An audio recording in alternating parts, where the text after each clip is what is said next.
Hello दोस्तों, कैसे हो? उम्मीद है कि आप सब अच्छे ही होंगे। मैं आपका दोस्त पवन एक और दिल दहला देने वाली भूतिया कहानी लेकर आ चुका हूं, जो आपको डरने पर मजबूर कर देगी। तो अपने कानों में ईयरफोन डाल लो, क्योंकि आज की कहानी कुछ ज्यादा ही खतरनाक है। कहानी शुरू करने से पहले अगर आपने चैनल को सब्सक्राइब नहीं किया है तो अभी कर लीजिए और अपने दोस्तों में शेयर करना न भूलें। और हाँ, कहानी सुनने के बाद कमेंट करके ज़रूर बताना कि आपको यह कहानी कैसी लगी। तो चलिए आज की कहानी शुरू करते हैं। मैंने हमेशा अपनी नानी से कहानियां सुनी थीं। बचपन से ही मैं उनके पास बैठकर उनके पुराने दिनों की बातें सुनना पसंद करता था। उनकी कहानियों में गांव की मिट्टी की खुशबू होती थी, कभी किसी पुराने कुएं का जिक्र होता, कभी किसी टूटी फूटी हवेली का। लेकिन एक कहानी ऐसी थी जो वे कभी पूरी नहीं सुनाती थीं। जब भी मैं जिद करता तो वे कहती, ये कहानी बस कहानी नहीं है बेटा, इसे जितना कम सुना जाए उतना ही अच्छा है। मुझे लगता था कि वे मुझे डराने के लिए ऐसा कहती हैं ताकि मैं और ज्यादा उत्सुक हो जाऊं, और मैं होता भी था। मैं उनसे बार बार वही कहानी सुनाने को कहता, लेकिन वे हमेशा किसी न किसी बहाने से बात बदल देती। अब मैं बड़ा हो चुका था, कॉलेज खत्म करके जॉब कर रहा था, जिंदगी भाग दौड़ में बदल चुकी थी। लेकिन जब भी मैं अपनी नानी के पास जाता, वो पुरानी यादें ताज़ा हो जाती। उस दिन भी कुछ ऐसा ही हुआ। मैं अपने गांव आया था और हमेशा की तरह रात में नानी के पास बैठा था। अब तो मैं बच्चा नहीं हूं नानी, अब तो आपकी वो कहानी सुना दो, मैंने मुस्कुराते हुए कहा। वे पल भर चुप रहीं, फिर मेरी तरफ देखकर बोलीं, कुछ बातें न जानना ही बेहतर होता है बेटा। पर क्यों? आखिर ऐसी क्या बात है उस कहानी में? नानी ने गहरी सांस ली और धीमे स्वर में बोली, ये सिर्फ एक कहानी नहीं है बेटा, ये एक सच्चाई है जिसे जितना भूलो उतना अच्छा। मुझे उनकी आंखों में एक अनजाना सा डर दिखा, लेकिन मेरी जिद के आगे वे झुक गईं। ठीक है, सुनो, पर वादा करो कि इस कहानी को कहानी की तरह ही लोगे, इसे सच समझने की कोशिश मत करना। मैंने सिर हिलाया। नानी ने कहानी शुरू की। ये बहुत पुरानी बात है, जब मैं तुम्हारी तरह जवान थी। हमारा गांव उन दिनों काफ़ी अलग था। न बिजली, न पक्की सड़कें, न शहर जैसी चहल पहल। हर तरफ बस खेत, जंगल और कच्चे मकान थे। उस वक्त गांव में एक औरत रहती थी, सुभद्रा। दिखने में बिल्कुल साधारण, लेकिन उसकी आंखों में कुछ ऐसा था जिसे देखकर अजीब सा लगता था। लोग कहते थे कि उसकी आंखें आम इंसानों जैसी नहीं थीं, वे गहरी थीं, ऐसी गहरी कि जैसे अंदर कुछ छिपा हो। गांव में उसके बारे में कई तरह की बातें कही जाती थीं। कोई कहता था कि वह रात में घर से बाहर जाती है, कोई कहता था कि उसने अपनी बेटी को मार दिया था, लेकिन किसी के पास कोई ठोस सबूत नहीं था। गांव में एक नियम था जो पीढ़ियों से चला आ रहा था। कोई भी सूर्यास्त के बाद पीपल के पेड़ के पास नहीं जाता था। पर एक दिन एक लड़की ने उस नियम को तोड़ दिया। नानी के चेहरे पर एक अजीब सा डर था। मुझे कहानी में दिलचस्पी आ रही थी। वो लड़की कौन थी? मैंने उत्सुकता से पूछा। नानी ने मेरी तरफ देखा, जैसे कुछ सोच रही हो। फिर वे धीमे से बोली, उस लड़की का नाम था शांति। फिर क्या हुआ? नानी ने गहरी सांस ली और कहानी आगे बढ़ाई। शांति बचपन से ही जिद्दी थी, उसे किसी भी चीज की परवाह नहीं थी। गांव में जो बातें सुनी सुनाई होती थीं, वो उन पर यकीन नहीं करती थी। जब उसे पीपल के पेड़ की कहानी पता चली तो उसने हंसकर कहा, अरे ये सब बस लोगों के दिमाग की उपज है। मैं जाऊंगी वहां और देखूंगी कि क्या सच में कुछ होता है। गांव के बुजुर्गों ने उसे बहुत समझाया, लेकिन वह नहीं मानी। एक रात जब पूरा गांव सो रहा था, वह अकेली उस पीपल के पेड़ के पास चली गई। सुबह होते ही पूरा गांव शांति को ढूंढने लगा, लेकिन वह कहीं नहीं मिली। मैंने नानी की बात काटी, तो क्या उसे किसी ने अगवा कर लिया? नानी ने मेरी तरफ देखा, उनकी आंखों में वही पुराना डर था। नहीं बेटा, अगवा नहीं किया गया था। वो लौटी थी, लेकिन जब लौटी तो वो पहले जैसी नहीं रही थी। मेरी रीढ़ में एक ठंडी लहर दौड़ गई। क्या मतलब? वो बदल गई थी? नानी ने धीरे से सिर हिलाया। हाँ, वो शांति नहीं थी। कम से कम वो शांति नहीं थी जिसे गांव के लोग जानते थे। मैंने महसूस किया कि मेरी सांसें तेज हो रही थीं। मैंने नानी से पूछा, फिर क्या हुआ? नानी ने जवाब दिया, उसके वापस आने के कुछ दिन बाद से गांव में अजीब घटनाएं होने लगी। लोग रात में अजीब आवाजें सुनते। कोई कहता कि उसे सपनों में शांति दिखती। किसी ने कहा कि उसने उसे आधी रात में अकेले कुएं के पास बैठे देखा। फिर एक दिन शांति की माँ ने कुछ ऐसा देखा जिससे पूरा गांव कांप गया। मैं और ज्यादा ध्यान से सुनने लगा। उस रात शांति की माँ आधी रात को उठी। उसे पानी पीना था। जब उसने अपने कमरे का दरवाजा खोला तो देखा कि शांति दरवाजे के पास खड़ी थी, बिल्कुल सीधी, बिना हिले डुले। लेकिन उसकी आंखें बंद थीं। शांति की माँ ने घबराकर पूछा, बेटी तू यहाँ क्या कर रही है? लेकिन शांति ने कोई जवाब नहीं दिया। और फिर धीरे धीरे उसने अपनी आंखें खोली। नानी अचानक चुप हो गईं। उनका चेहरा पीला पड़ गया था। मैंने धीरे से पूछा, फिर क्या हुआ? नानी ने कांपते हुए जवाब दिया, उसकी आंखों में कुछ था, कुछ ऐसा जिसे देखकर उसकी मां की चीख निकल गई। मैंने घड़ी की तरफ देखा। रात के 1 बज रहे थे। नानी की कहानी ने माहौल को भारी बना दिया था, लेकिन मैं रुकने वाला नहीं था। नानी प्लीज आगे बताओ, फिर क्या हुआ? नानी ने मेरी तरफ देखा जैसे कुछ सोच रही हो। फिर धीमे से बोली, कल रात को ठीक इसी वक्त मैं तुम्हें आगे की कहानी सुनाऊंगी। मैंने जिद की, नहीं नानी, अभी बताओ। नानी ने मेरी तरफ देखा। उनकी आंखों में वही डर था जो शायद उस वक्त शांति की मां की आंखों में था। नानी ने जब कहा कि वह आगे की कहानी अगली रात सुनाएंगी तो मुझे गुस्सा आ गया।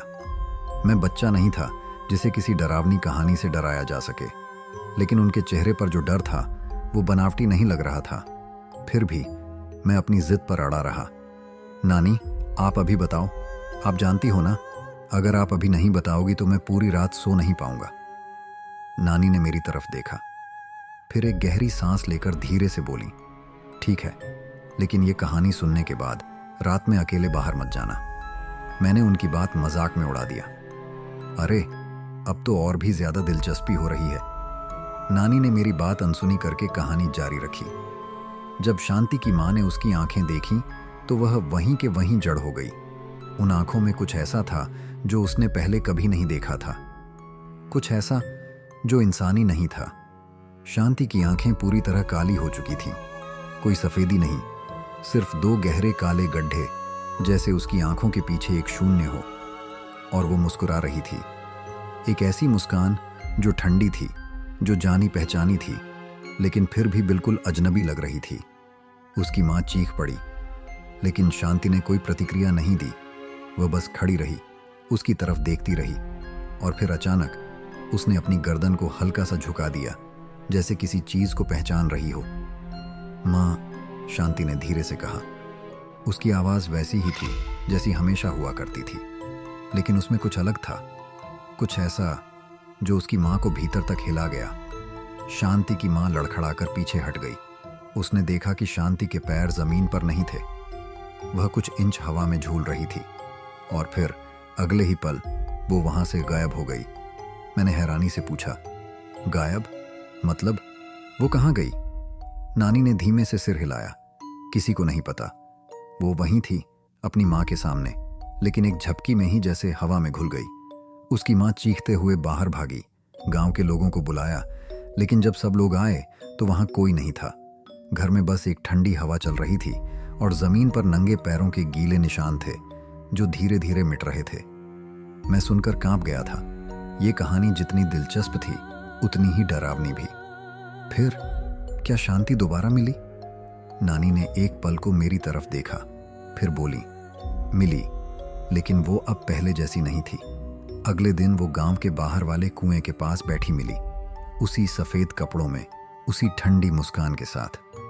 गांव के कुछ लोग उसे लेकर उसके घर आए, लेकिन अब उसमें कोई भावनाएं नहीं बची थीं।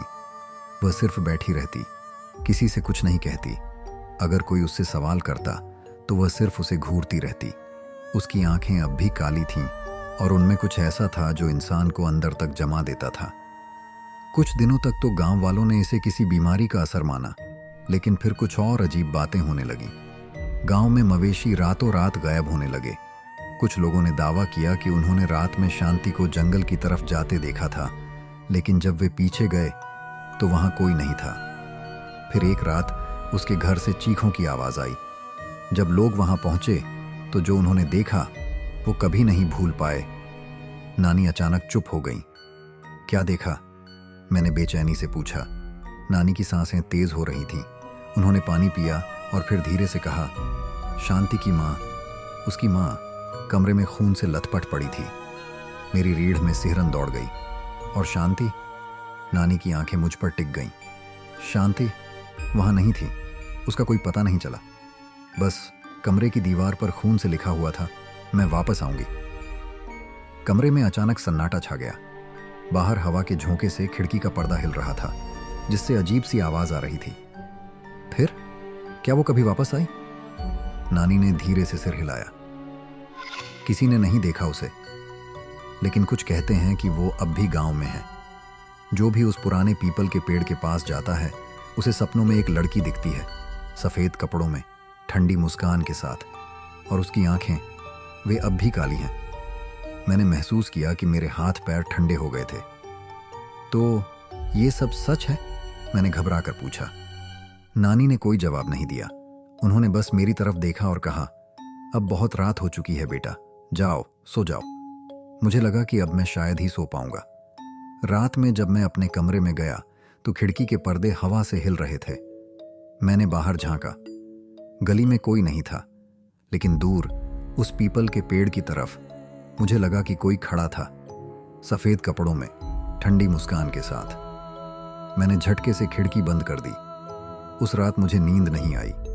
हालांकि मैं अपने आप को समझाने की कोशिश कर रहा था कि ये बस नानी की एक पुरानी कहानी है, लेकिन कहीं ना कहीं मेरे अंदर एक अजीब सी बेचैनी थी। खिड़की बंद करने के बाद भी ऐसा लग रहा था जैसे कोई बाहर खड़ा मुझे घूर रहा हो।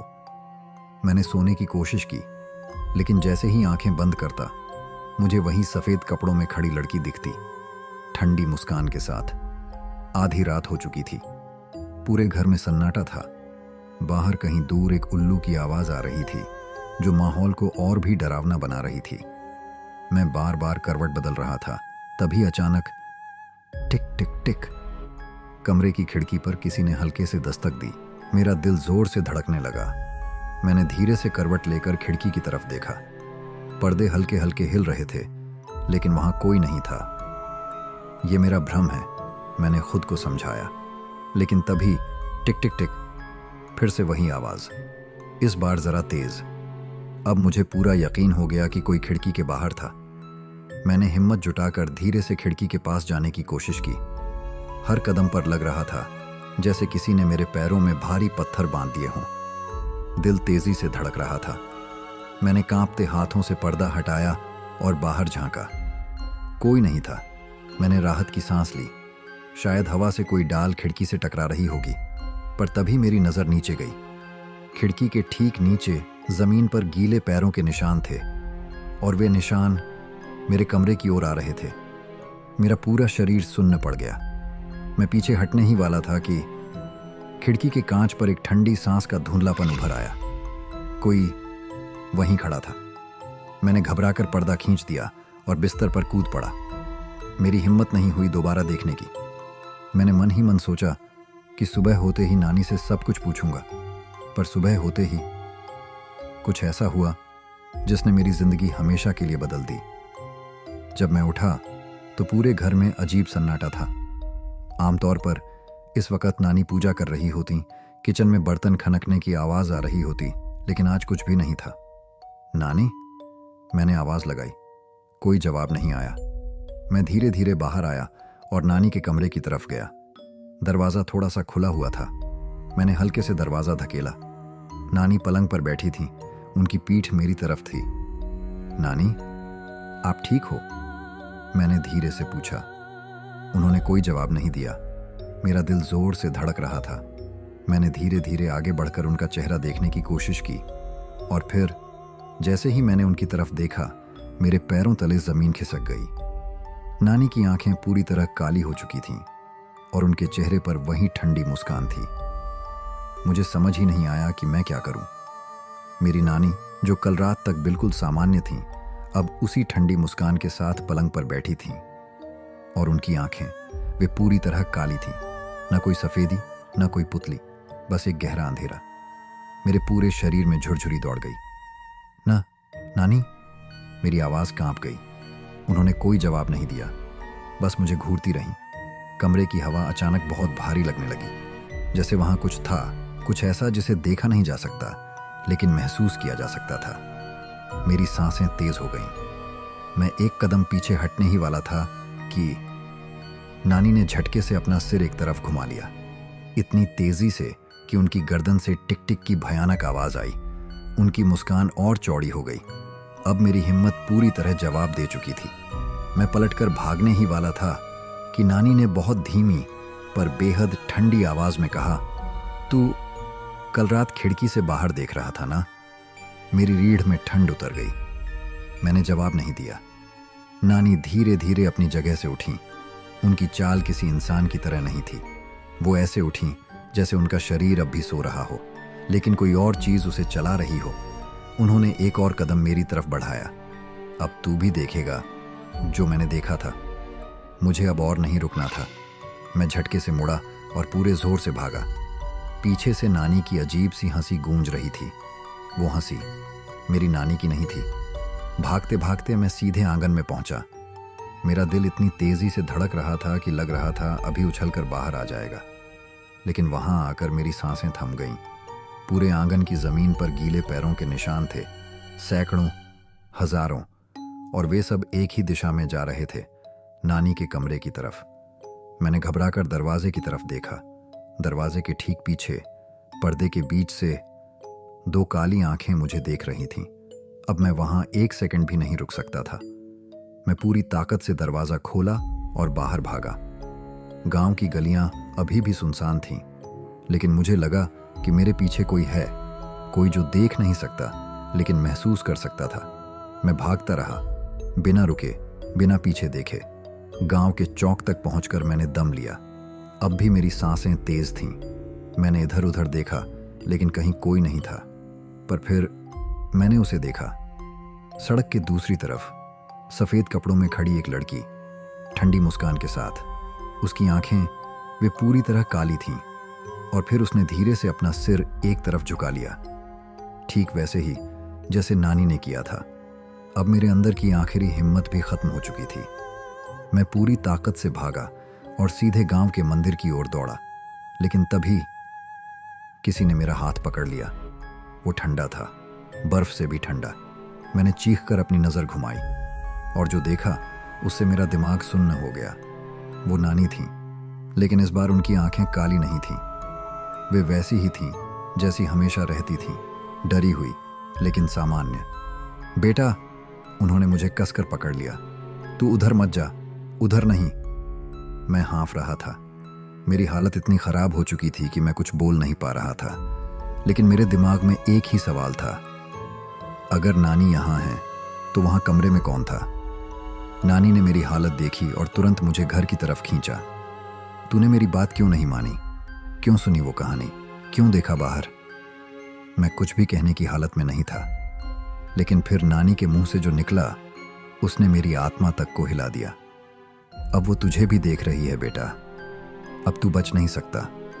मुझे लग रहा था जैसे मेरा शरीर सुन्न हो चुका हो। मेरी नानी ने जो कहा था वो मेरे कानों में गूंज रहा था। अब वो तुझे भी देख रही है बेटा, अब तू बच नहीं सकता। मैंने नानी की तरफ देखा। उनका चेहरा घबराया हुआ था, लेकिन उनकी आंखों में वही प्यार झलक रहा था जो हमेशा दिखता था। यानी ये सही में मेरी नानी थी। लेकिन फिर जो मैंने नानी के कमरे में देखा था वो कौन था? मेरा दिमाग काम नहीं कर रहा था। मैं नानी की पकड़ में घर की तरफ खींचता चला गया। उन्होंने मुझे अंदर धकेला और दरवाजा तेजी से बंद कर लिया। फिर चारों तरफ देखा जैसे कुछ जांच रही हों। जल्दी पूजा की थाली लाओ, नानी हड़बड़ाई हुई बोली। मैं बिना कुछ सोचे किचन की तरफ भागा और थाली ले आया। नानी ने कांपते हाथों से उसमें दिया जलाया और हल्के हल्के मंत्र पढ़ने लगी। कमरे की हवा एकदम भारी हो गई थी। मैंने धीरे से नानी से पूछा, नानी, ये सब हो क्या रहा है? नानी ने मेरी तरफ देखा। उनके चेहरे पर चिंता थी, लेकिन अब भी उन्होंने जवाब नहीं दिया। नानी, प्लीज, आप हमेशा इस कहानी से बचती रहीं, लेकिन अब तो आप साफ साफ कह रही हो कि यह सब सच है। मुझे बताइए, आखिर शांति को क्या हुआ था? वो कौन थी? और ये सब मेरे साथ क्यों हो रहा है? नानी चुप रहीं, लेकिन फिर उन्होंने कुछ ऐसा कहा जिससे मेरे पैरों तले जमीन खिसक गई। क्योंकि तूने वो देख लिया जो नहीं देखना था बेटा। मैंने हक्का बक्का होकर नानी की तरफ देखा। क्या क्या मतलब? मेरी आवाज कांप रही थी। नानी ने गहरी सांस ली और मेरी आंखों में झांकते हुए बोली, शांति कभी वापस नहीं आई थी बेटा। जो लौटी थी वो शांति नहीं थी। मुझे ऐसा लगा जैसे किसी ने मेरे दिमाग पर हथौड़ा मारा हो। तो फिर वो कौन थी? नानी की आंखों में डर था। ये कोई नहीं जानता, लेकिन उस रात पीपल के पेड़ के पास जो कुछ भी हुआ उसने शांति को बदल दिया।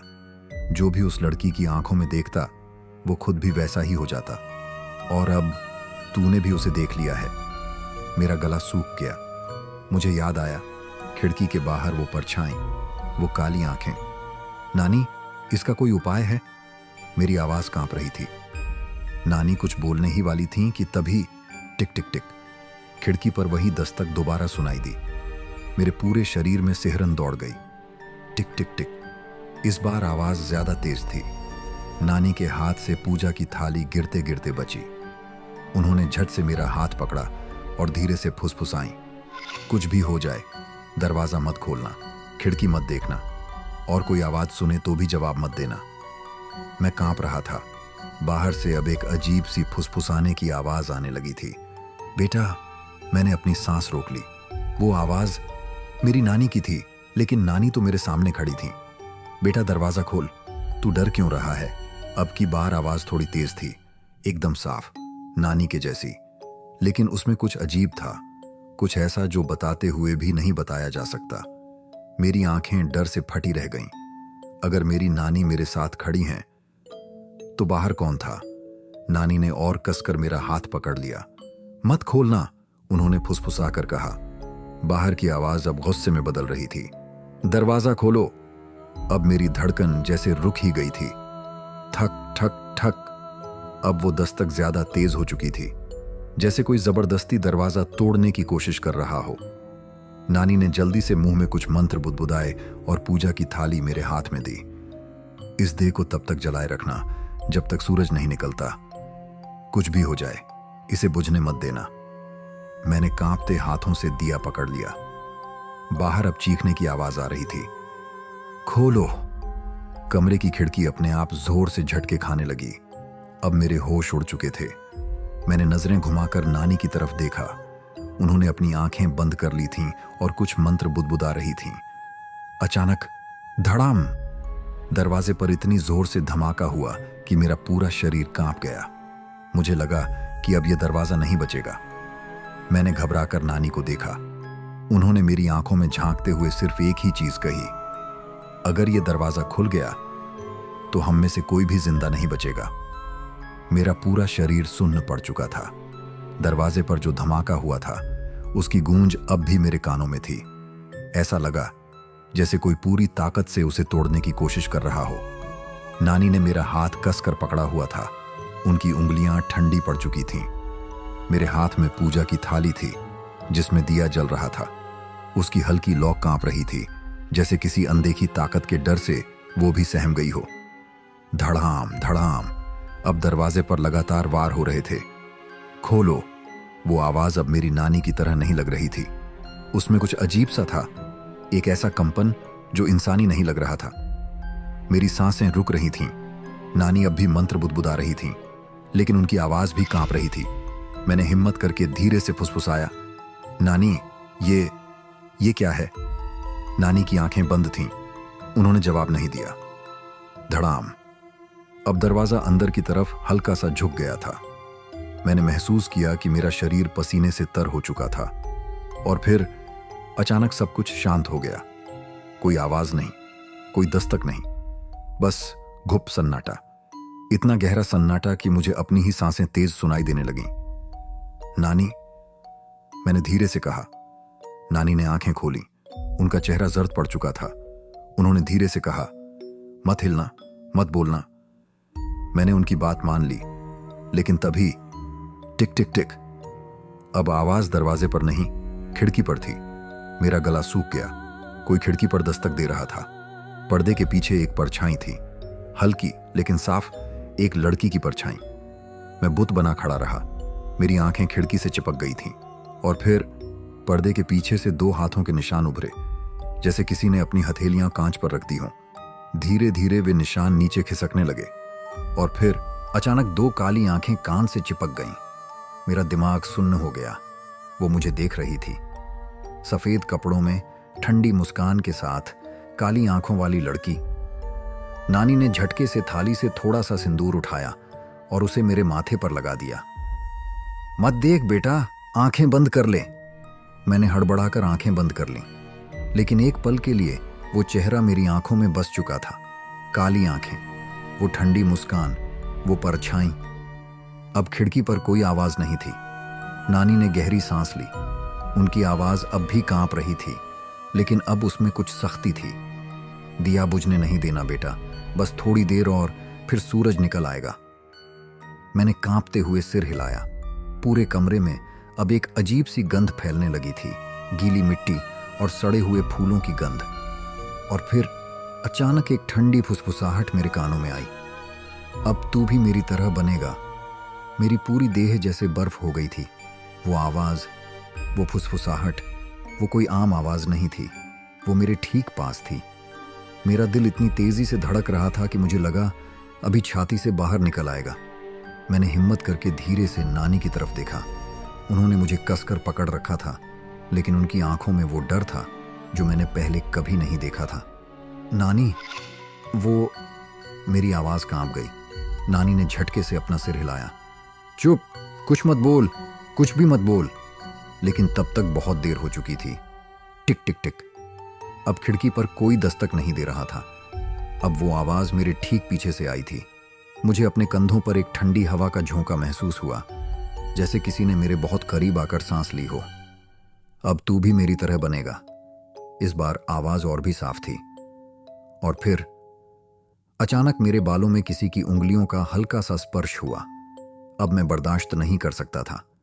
मैंने झटके से सिर घुमाया, लेकिन वहां कुछ नहीं था। कमरे में बस नानी थी, मैं था और वो दिया, जिसकी लौ तेजी से कांप रही थी। लेकिन मैं जानता था, हम यहां अकेले नहीं थे। नानी ने झटपट थाली से थोड़ा सा कच्चा चावल उठाया और पूरे कमरे में फेंक दिया। उनकी आवाज अब भी कांप रही थी, लेकिन उन्होंने मंत्रोच्चार तेज कर दिया। मैं अपनी जगह पर जड़ खड़ा था और फिर धीरे धीरे कुछ बदलने लगा। वो सड़ी हुई गंध अब कम होने लगी थी। कमरे की हवा अब उतनी भारी नहीं थी और दरवाजे के बाहर से वो अनदेखी मौजूदगी धीरे धीरे दूर जाने लगी थी। नानी ने राहत की सांस ली। दिया बुझने मत देना बेटा, अब बस थोड़ी देर और। मैंने कांपते हुए सिर हिलाया। अब बाहर से मुर्गे की बांग सुनाई दी। सूरज उग रहा था। नानी ने धीरे से मेरे सिर पर हाथ फेरा और मुझे अपने सीने से लगा लिया। उनका शरीर अभी भी ठंडा था, लेकिन अब उनकी पकड़ पहले जैसी घबराई हुई नहीं थी। तू ठीक है बेटा? उन्होंने धीमे से पूछा। मुझे लगा मेरी जुबान अब भी जमी हुई थी। मैं बस सिर हिलाकर हाँ कह पाया। सब कुछ खत्म हो गया था, या शायद मैं यही सोच रहा था। लेकिन मैंने जो देखा था वो इतनी आसानी से पीछा छोड़ने वाला नहीं था।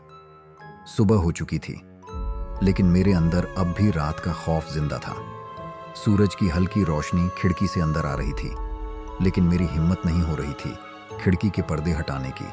मुझे डर था कि अगर मैंने पर्दा हटाया तो वहां वो अब भी खड़ी होगी, सफेद कपड़ों में, ठंडी मुस्कान के साथ, काली आंखों से मुझे घूरती हुई। नानी अब भी चुप थीं। उन्होंने कोई सवाल नहीं किया, न ही कुछ समझाने की कोशिश की। वे बस अपने पूजा के सामान को समेट रही थीं, लेकिन उनकी आंखों में अब भी वो डर था जो पूरी रात मैंने देखा था। मैंने हिम्मत करके धीरे से पूछा, नानी, क्या अब सब ठीक हो गया? नानी ने कुछ नहीं कहा। उन्होंने बस मेरी तरफ देखा और सिर झुका लिया। मेरे मन में बेचैनी बढ़ने लगी। नानी, प्लीज बताओ ना, क्या अब वो चली गई? नानी ने गहरी सांस ली और धीमे से बोली, बेटा, कुछ चीजें इतनी आसानी से पीछा नहीं छोड़ती, और तूने जो देखा है वो भी इतनी जल्दी तुझे भूलने वाली नहीं है। मेरे शरीर में ठंडी लहर दौड़ गई। मतलब अब भी खतरा है। मेरी आवाज कांप गई। नानी ने मेरी आंखों में देखा और धीमे से कहा, हाँ। मेरी सांसें तेज हो गईं। तो अब क्या करेंगे? नानी कुछ बोलने ही वाली थीं कि तभी बाहर से किसी के रोने की आवाज आई। हम दोनों चौंक गए। ये आवाज किसी औरत की थी जो सड़क पर जोर जोर से बिलख रही थी। नानी तेजी से बाहर गईं और मैं भी उनके पीछे पीछे भागा। गली में गांव के कई लोग इकट्ठा हो चुके थे। बीच में एक औरत जमीन पर बैठी रो रही थी। उसकी चीखें पूरे गांव में गूंज रही थीं। मेरा बेटा कहां चला गया? मुझे झटका लगा। वो शांति की मां थी। नानी भी सन्न रह गईं। उन्होंने पास जाकर पूछा, क्या हुआ? शांति की मां के होंठ कांप रहे थे। उसकी आंखें सूजी हुई थीं, जैसे वो पूरी रात रोती रही हो। रवि सुबह से गायब है। वो रात को मेरे साथ सोया था, लेकिन सुबह जब आंख खुली तो बिस्तर खाली था। और उसकी आवाज घुट गई। गांव के बुजुर्गों में से एक ने पूछा, और क्या? उसने कांपते हुए उंगली उठाई और जमीन की तरफ इशारा किया। हम सब ने नीचे देखा। गीले पैरों के निशान, ठीक वैसे ही जैसे मैंने रात को खिड़की के बाहर देखे थे। और वो निशान सीधा गांव के बाहर वाले पीपल के पेड़ की तरफ जा रहे थे। मेरी सांस अटक गई। गांव में हलचल मच गई। कुछ लोग रवि को ढूंढने के लिए दौड़ पड़े, लेकिन नानी के चेहरे पर जो डर था उसे देखकर मुझे समझ आ गया था, रवि को अब कोई नहीं बचा सकता था। मुझे याद आया कि नानी ने क्या कहा था, जो उसकी आंखों में देखता है वो भी उसकी तरह बन जाता है। रवि ने भी उसे देखा था और अब वो गायब था। मेरे हाथ पैर ठंडे पड़ गए। कहीं मेरा भी अगला नंबर तो नहीं था।